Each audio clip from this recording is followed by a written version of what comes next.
Back on campus at this lovely facility here at Etowah High School. We have Coach PV in again. And Coach, last week you and I got to sit in for the first time and we got to talk about the importance of an off week and things you had to get done. You had a lot of things you said you wanted to work on. So if you don't mind, rewind the clock to last week and take us through that off week.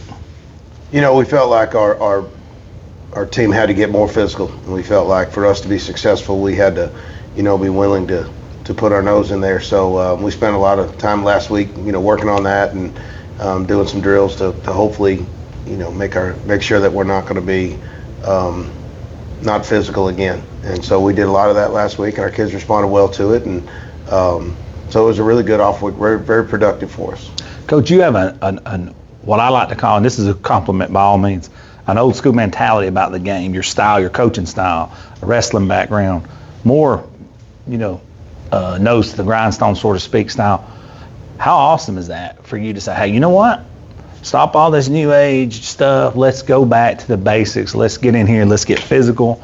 Let's jack some weight. How awesome is that to rewind the clock 20, 30 years and be able to do that here at Etowah?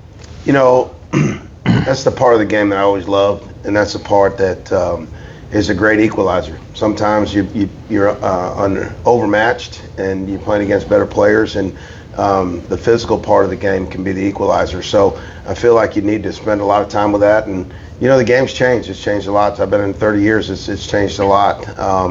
And some for the good, some for not the good. But we always want to take care of our kids. We don't want to do anything to jeopardize their safety. But the bottom line is, you have to be willing to mix it up. And if you're not, it's going to be hard to be successful in this game. So I'm hoping that our kids are learning that.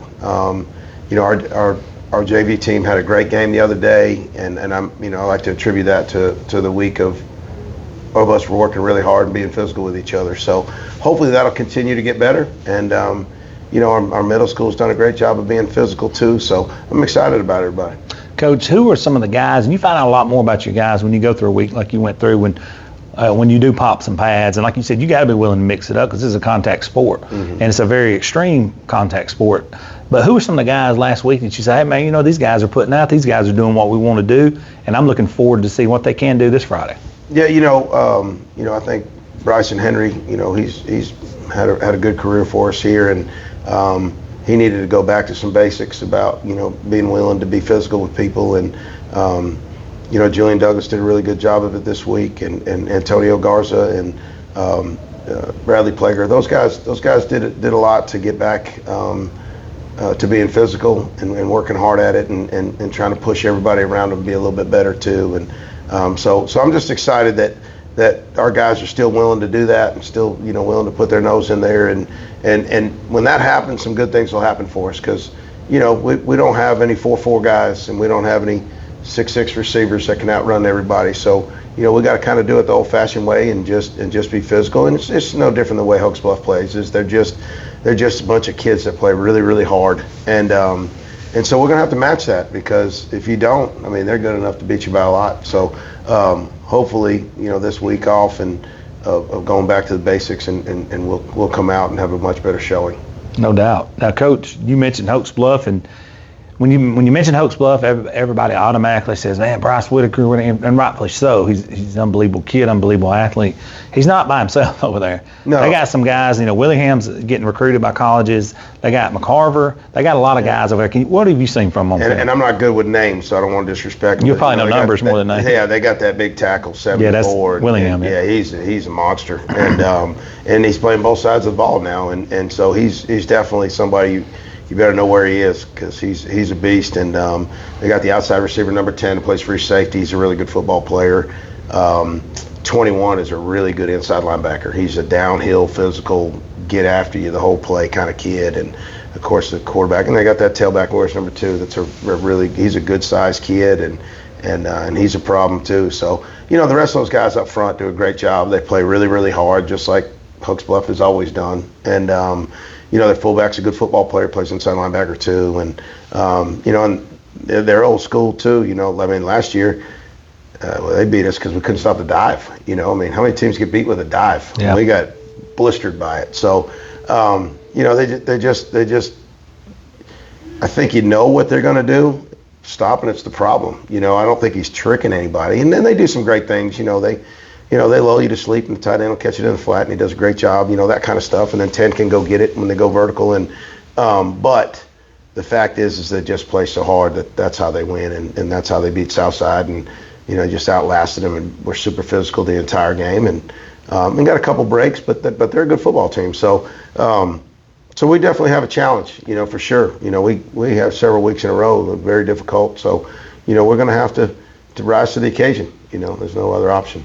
I had Coach Jackson at Anniston and Miles Holcomb last week that they said a similar message before they played Oaks Bluff, one being last year and then Miles last week. When you play Oaks Bluff, their guys are going to be in position. They're going to be coached up. You have to do something to beat those guys. In other words, you've got to execute. That's right. They're going to be in the right place. They're not going to beat themselves. Can you talk about that and how? Yeah. So that's hard to defeat a team sometimes like that. That's what I told our kids. The difference is they execute everything they ask them to do. It's when they do want to keep it and throw it to the tight end, in a little delay route, he's open, and the right tackle seals the edge for him. They're not missing those kind of things. You're not catching the quarterback in the backfield, and the quarterback's quick enough that they're doing some different things with him that kind of like a split back Q draw that he's tough now. I mean, that kid in space, he just finds a hole. Probably their most successful play the other night was quarterback sneak. He didn't get stopped one time. So even just the basic things like that, they're really good at. So, and then when 10 goes up and gets it, the 50-50 ball, it's not a 50-50 ball with him. It's about 90%. That joker goes and gets it. It's 90-10 ball. Or they get a pass interference. They do so many things well. Like you said, they're not going to get out of position. You're not going to trick them with something. And their kids are very, very disciplined. And like I said, I can't state it enough. They just play hard. God, they play hard. So. That goes a long way in high school football. Yeah, I mean, it's still a game that, average kids can be very, very successful with their effort and being physical, and they don't have a kid that's not willing to stick his nose in there. So that's why they have the success they have. So, and they've had the same coach for a long time, and he does a tremendous job, and their whole staff. Like, they get kids to believe when, how do they go beat Anniston last year? Yeah. They're probably, I wouldn't say they're better at every position, but they're Anniston's very skillful at every position, and they went in there and just took it to them, and so, I mean, that's part of the game that you can't fix that in the weight room or anything. You just got kids who better believe in it, and they got them. That's right. And so, and we got to figure it out. Our guys have got to figure that out, and hopefully we'll do it, and it'll be something that we can build off every week. Let's talk about these young men who'll be strapping it up for Etowah. I know you was not happy after the first game, but what is the message you want from them? There's always something there. There's tidbits that you pick up and you'd like to pass to the kids. If you look back on, let's say, Saturday morning, and you guys go, what's the message you want from all your kids to do in this football game? Just like when we played Jacksonville, we had to put a different kid in to be our deep snapper because our starting deep snapper cut his hand, and some things happened in our kicking game that we need. The next guy up has got to be willing to make a play. The next guy up has got to be prepared.